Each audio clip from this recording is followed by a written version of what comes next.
Welcome to All Things Retreat Podcast. I'm Holly Porter, your host and CEO of Retreat R&R.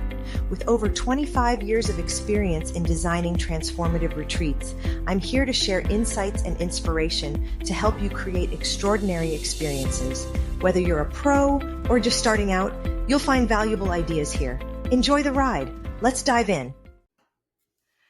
Hello and welcome everybody to our show today. I've got a guest named Colleen Biggs, and she is a newer friend of mine. We've known each other for, a couple of years, right? Mm-hmm. And so now, we're old friends, right? Anyway, we've done some events together, and she is going to be amazing for helping you fill those events. We're going to talk a lot about that. A lot of people are struggling filling events and retreats right now. We're mostly about retreats, but she knows all this stuff. So we're going to talk about that, but I'd like to just read a little intro with her. She's a seasoned entrepreneur and a business advisor for over 25 years. She's launched over 365 businesses with a background in franchising, including her work with Little Jim and Phoenix Drone Pros. She empowers entrepreneurs to expand their influence, increase revenue, and build thriving networks. So through her masterclasses and Empower and Elevate conferences, Colleen helps women to unleash their profit.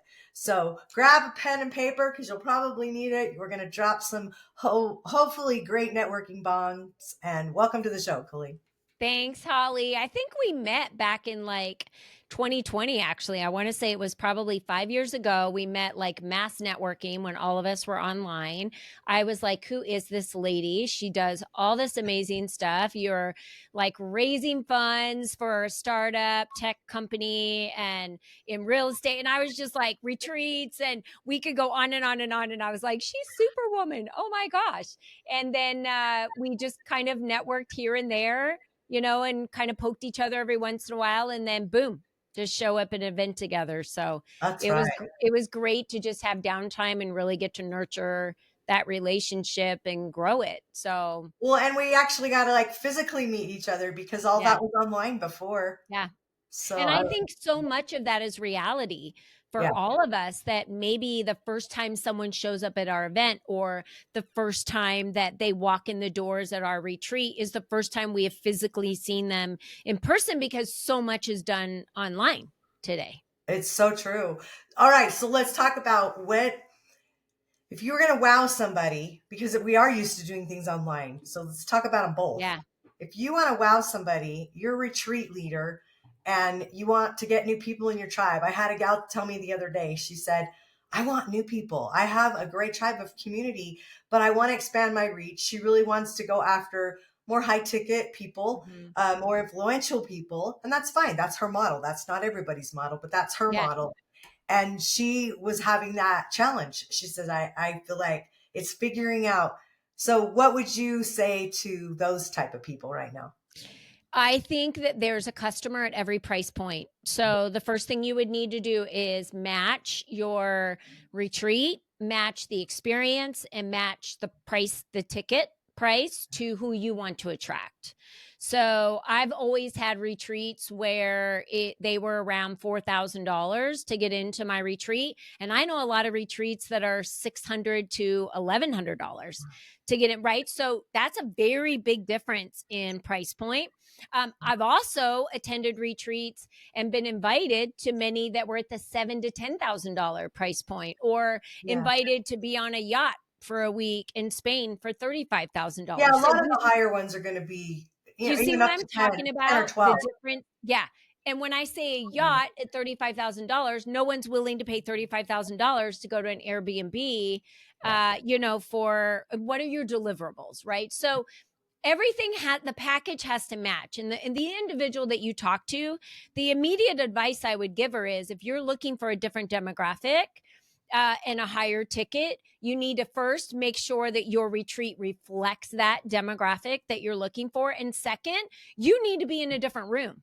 Yeah. You need to be showing up in rooms that have those individuals. So if you're constantly hanging around, I created the retreats for my demographic that was within my community that I built. It's what they needed. It was the right price point for them. It's the deliverables that they needed. They walked away with a map. They walked away with a roadmap. They knew exactly the steps they needed to take to achieve their success in the next year.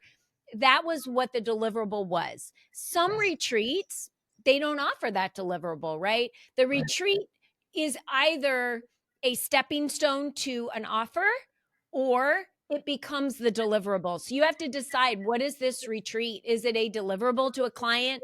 Is it a deliverable to the person that signs up for it and they walk away with exactly what they paid for? Or is it a stepping stone to what you want them to eventually enroll into? That's a very different type of deliverable at a retreat. So we have to decide, what is that? And my retreat was a deliverable. So they paid for it, they got there, I delivered what they paid for, and then they left. There wasn't an upsell, there wasn't, and then it wasn't anything like that. It was the deliverable. So we just have to decide and Mm. be very clear on that, on exactly what a person's looking for. What problem are they having right now? And how does your retreat solve that problem? Oh, I love it. That's a great answer. And so if you're online, the energy and the shift of that's going to be a little bit different. So if you're thinking, okay, I mean, first of all, I think there nothing beats in person. But if you're talking about expanding, you're going on an international retreat. More than likely, you're not going to know these people in your sphere of influence, at least in person. So if Right. you're online, what can you think of? What could kind of a tip could you give that would impress that people? And like, where would you suggest they look for those type of people that they want if they're Um, looking to expand into something bigger? Well, you need to partner with somebody who has those women in their sphere of interest, for one, Yeah. right? So you need to be partnering with them for sure. I think that's the number one thing that we need to think about. And the other thing is, when you're showing up online, like I had just said, I see way too many events and retreats out there that are so general. Yeah. They're general in everything that they offer. Like, this is a chance for you to get away and be nourished and, change your mindset or whatever it might be. And I think to myself, like, what are the specifics that I'm going to gain from this? What Mhm. tangibles can I apply to my business? Those are the most important things. If I'm spending my money, what is the investment that I'm making that I'm going to walk away with? And I think too many people avoid that because they feel like, well, that's too niched. And I'm like, well, the person that is looking for that is specific thing. Yeah. That's who you want to attract, because they're not going to question the amount of money. They're just going to jump all over it and invest their money. So that's the first thing I would say, is be very specific with the problem and be very specific with the solution Yeah. and why they're perfect for that retreat. Yeah, hit their pain points Yes. and get them. Messaging's everything. And I was sharing with you that I had heard a gal the other day that just said she's not filling her retreats and she's doing everything the same, and her, her website, everything's the same. And I thought, you just answered your own question. And I laughed because I went to the comments, and that's what most people were saying was, you've got to change. Your messaging can't stay the same. You Yeah. can't keep doing the same thing you've always done and expect the same results.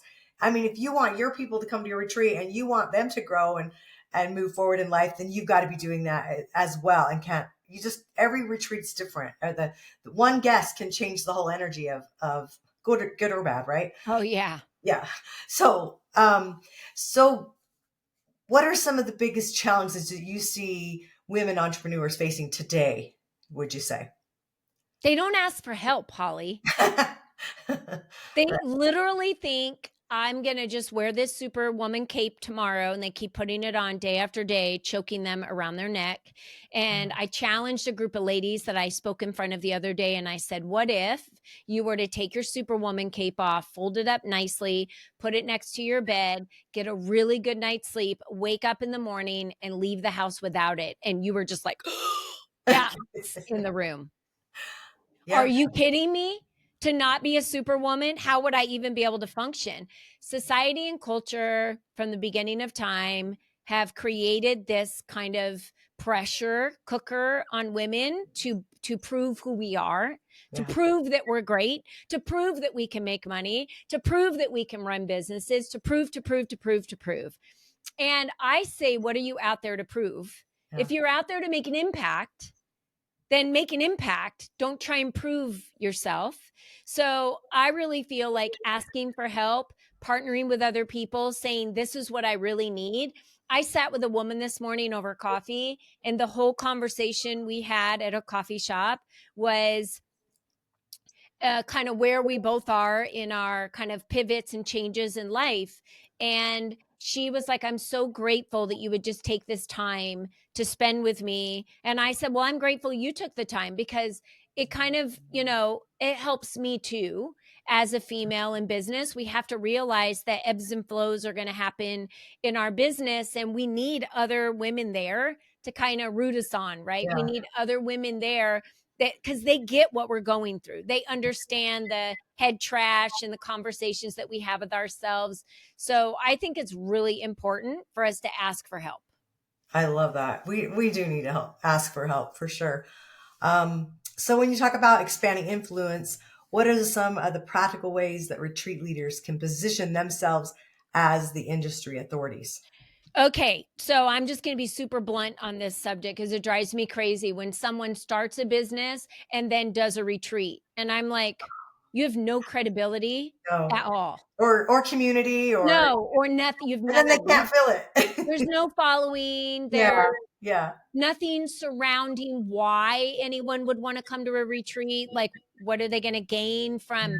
You haven't positioned yourself in the market. So I think that the retreat should be something that comes because of a demand that you find, oh, all of these women that are that are my clients or men, whatever it is, whatever this group of couples or people or whoever you're serving, you could be serving larger companies for marketing. You decide every one of these companies keeps asking the same questions and has the same issues. I'm going to create a retreat where we all come together and kind of solve all these problems and then create a foundation for them for processes or whatever, because it makes it easier for you to deliver all of that in one setting, right? So Yeah. however it looks for your company to create a retreat, it could be because you want customers to know each other and bond, and that's the only reason why you're doing it. Figure out the reason, but don't make it the first thing you launch with and try and make it this money making event that just kind of launches you. I think that's the wrong way to go. You've Right. got to establish yourself in the market. You've got to have some credibility. And then you Yeah. create the retreat based on a need that you see over and over and over again in the community that you've built around you. Yeah. And I'm big on starting in your beachhead market, which is your own surroundings, and start with just a day treat that doesn't even have an overnight. And then you're not losing your shorts if Yeah. things don't happen. Right. I think, yeah, just starting small and working your way up. That's great, great advice. What is a piece of business advice that you wish you had learned earlier in your career? So many lessons, right? Oh, hire the right accountant. Oh, yeah. And well, I would say legal and accounting is huge. Yes, And people don't legal want to is spend the money huge. on it. Yeah, I am Yeah. working with a great legal team now. Um, do your due diligence. Mhm. My biggest thing now is talking to customers of a business before I actually work with them and talk to their customers at least 5 to 6 to 7, Yeah. so that I can hear from every kind of corner what their thoughts are about that business, good and bad. And I don't want to hear all the good stuff. I want them to tell me the negative things too, because sometimes those negative things don't reflect badly on the company. It might reflect badly on the customer, right? So I want to Yeah. know everything. So that's probably the best legal advice or advice that I wish that someone would have given me back in the day. And the other thing that someone gave me advice at one point, because I had always felt like I needed to be in partnerships with people, because for some reason I felt like I could never do it on my own. And we really can. Now, doing it on your own does not mean you do everything. You still delegate, you still have a team, but you don't necessarily need another person to rely on as a partner in that business. You can still run the business, but you do need a team of people to delegate to, because that's the only way to scale. You're Yeah. either the cog in the wheel and you're the person with, the staff around you. And in order to scale, you got to pull yourself out of that. It's the number one Yeah. thing with all the business owners that I've worked with was you're going to be it in the business for a while until you can start training and working on other people to kind of step up to Right. be those managers in those positions. And what kind of life do you want to live? Do you want to be in the business running it every day and kind of you're the ceiling, or do you want to be able to step out of that, go on vacation? What if you had a medical emergency or things that took you out? Could your business still run and produce without you being in Yeah. it? And I think the answer to that for most people is yes. And a lot of business owners feel like, well, if I'm not doing it, then I feel useless. And it's like, well, I think you started the business. Isn't it great to be able to step out and know that your team can handle that? Go work on a So, passion project or start a nonprofit. There's yeah. so many things you can do. I love that. And I have also noticed, though, with a couple people that I knew personally, I watched them kind of go the other way. Like they had it down where, oh, I need a team. I need a team. That was all great, but they would hire too soon. So they really weren't ready for a team, especially financially. And I felt like it was almost the lazy side of them that it was work they didn't want to do. But it's like, you're not even making a living. Why would you delegate and put it on to somebody else just because you don't want to do it? Like there's a smart business sense in there somewhere of balance. What you Right. say? Yeah. Well, yeah, it's like when you first become a realtor and pass your test, you don't go hire a transactions coordinator. Right. You got to know how to do it. You are the one doing the transactions. You're the one working through it until you get to the point where you're like, okay, now I can't go show homes and do everything I need to be doing. And, Yes. so now I need someone to help me on the back end doing things. So it's timing with Yeah. all of it. It's And timing. I'm watching that unfold with somebody very close to me right now that they have done that and their transaction coordinator fired them. And now they're scrambling because you don't know how to do those things. You need to keep your hands involved. Just speaking of real estate, just that was Yeah. a perfect example of what Yeah. I just heard that like yesterday, I think. And Yeah. it's funny because it's true. You need to know the jobs. You don't need to know how to do everything in your business because Hmm. you can be the CEO and you hire the right people to figure out the how for you. They know how. You don't have to know how. But you do need to be a good leader and a good CEO of your own company. 1000%. Yeah. Yeah. So back to networking. I know I love talking business stuff too, but you're so good at the networking piece of it. You have your conference, Empower and Elevate, and you have women coming in the Phoenix area, right? So tell us a Mhm. little bit more about that. Yeah, so I started that conference 2 years ago here in the Phoenix, area, and I started it for, one purpose, and one purpose only. 2, I take that back, 2.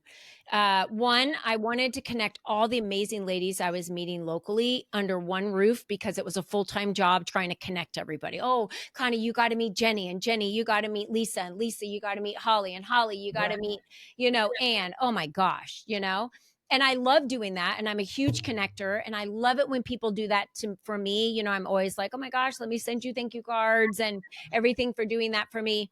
How could I give back to these ladies and get them all under one roof to say, like, hey, here's all the ladies I know, go to it. And so I built this as a conference for networking where they get 3 networking roundtables. And then I thought, okay, my very first hat that I put on as a business owner is how does this going to pay for itself? Yeah. Honestly, how much is this going to cost? And I'm not selling anything. I'm Mhm. selling tickets. So I'm like, we need vendors in the room. We need sponsors in the room. I need someone to speak because I'm not going to speak at this event. I'm running this event, right? I'm putting it together for the ladies in the room. It's how I built my community. I'm putting this together so all of you can work with each other, not just funnels to buy all of my stuff. And I thought, how am I going to do this? And I'm like, you know what? Ladies want to be spotlighted. They need the opportunity. If I can fill a room, they want to be on stage and they're willing to pay to be on stage as a sponsor, right? As a presenting sponsor. So 100%. that's why I did it. And so I have ladies that want to play on stage for 30 minutes, 10 minutes. Maybe they want to be on a panel for 45 minutes, or they want a vendor table in the room, or they want to be a lunch sponsor or a swag sponsor. So my background with conferences annually in corporations was I was responsible for bringing in sponsorship dollars. And that conversation that I had with the individuals was about, here's an opportunity for you to get visible in front of all of these owners. Yeah. And you've got to participate. The more you nurture and build real relationships in person with them over a weekend of a conference, they're going to remember you. They're going to trust you. They're going to want to use your products. That's just how I feel about it. It's not an awkward conversation. It's not a, I'm looking to take your money. It's a, here's an opportunity for you to get visible and I will fill the room. And that's always been the win-win deal with me, is I'll fill the room and then you come do your thing, because that's a huge value to the women in the room. Oh, I agree. And mind you, 2 years, but you do it twice a year. I do it. Yeah. March and November of every year. So we So, do two for what we've had 6 conferences. This will be our sixth one in March. okay, so it's March what? March 21st. And then we have One another day. one. We have, it's all day 9 to 6. So you get swag, lunch is served, you don't have to leave. Champagne wall comes out at the end of the day. We do raffles, we have panels, vendors in the room, speakers, networking roundtables that are built into the conference. I hate it when you sit there all day and don't get to network with people unless it's like a happy hour. I'm like, why would I want to have it built into the conference that you say, okay, now we're going to turn to each other and we're going to have networking time. So I think some ladies come just to connect with other people. Oh, They're I there to, absolutely. yeah. Women need that. And that's I'm why so there's, sad I can't come this year. I already had a business cruise in Puerto Rico, so dang well, it. I would have come on your business cruise if you had invited me. I'll And it send you the wasn't link for next year. They'll be promoting it probably the first couple days, trying to get us to get people for next year. That's how I got in. I did it a year yeah, ago. That was why I couldn't get out of it. So it was already paid for. But yes, I'll come in 6 months. How about that? yeah. I That would love be that. great. Well, so if they want to get a hold of you or go to the place to get tickets, Yeah. you do that. Yeah, the easiest way is just go to colleenbiggs.net, click on events, and then there it is right there. It's the event that we've got promoted everywhere on the website. And that's the best way. Tickets are limited. We're getting very close to sell out. You know, I only can have 200 women in the room. That's all we can fit. And I don't think I'm going to expand it to a bigger conference room. Yeah. I think that that is plenty for the day. And, you know, it's phenomenal that we're able to fill that many Oh, it's seats amazing. And people twice come a from all year. over, not just from Phoenix. They're Yeah. invited, right? From everywhere. California, Colorado. I have some ladies flying out from the East Coast Mhm. actually to speak. And I've had ladies as far as come out from New York, New Jersey, Florida. They're like, are you kidding me? I'm there. I want to Yeah. speak on the stage. So, you know, they're looking for more visibility. Here's the thing. If you keep going to the same rooms with the same people, you're going to get the same results. You've got to be walking into new rooms. And that's the number one thing I hear.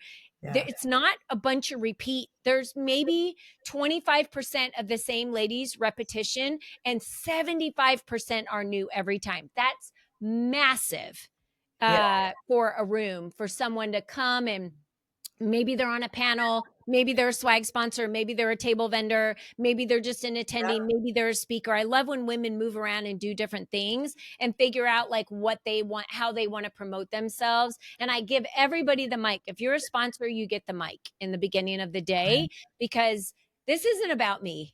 I don't keynote at my own event and I hear all the reasons why I should do it a certain way. And I tell you what, Holly, we got to trust our gut, and Yeah. I don't need to keynote at my own event. I'm running the whole dang thing. It's working. And I feel like I'm constantly on that stage introducing the next person. Sure. Nothing fills me more than to hand over a mic to another lady to Yeah. shine the spotlight on her.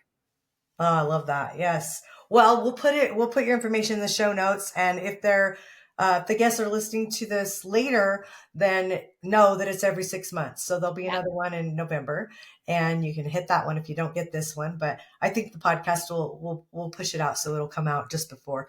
If somebody last minute hears it and wants to jump on a plane, or they live right there in Phoenix or close to the area, then California can even drive. It's not that far. Easy. Yeah. Easy peasy. I've Well, had thank women get up in the you. morning and drive over Yeah. to be there in the morning. I'm like, "Are you crazy, girl?" I've been known to do it myself. Sometimes you just press for time, but you want to be somewhere. So Yeah. I know sometimes it's faster to drive than it is to go sit in an airport and I know. you're 2 hours early and then wait. And yeah, it's fine.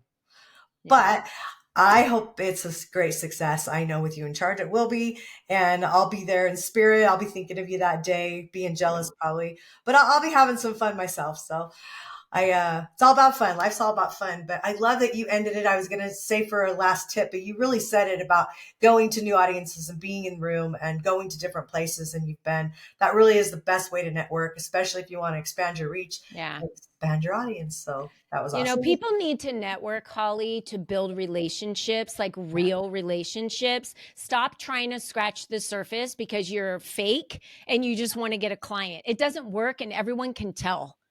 So just get out there to make a friend. Yeah. And that will take you so much further.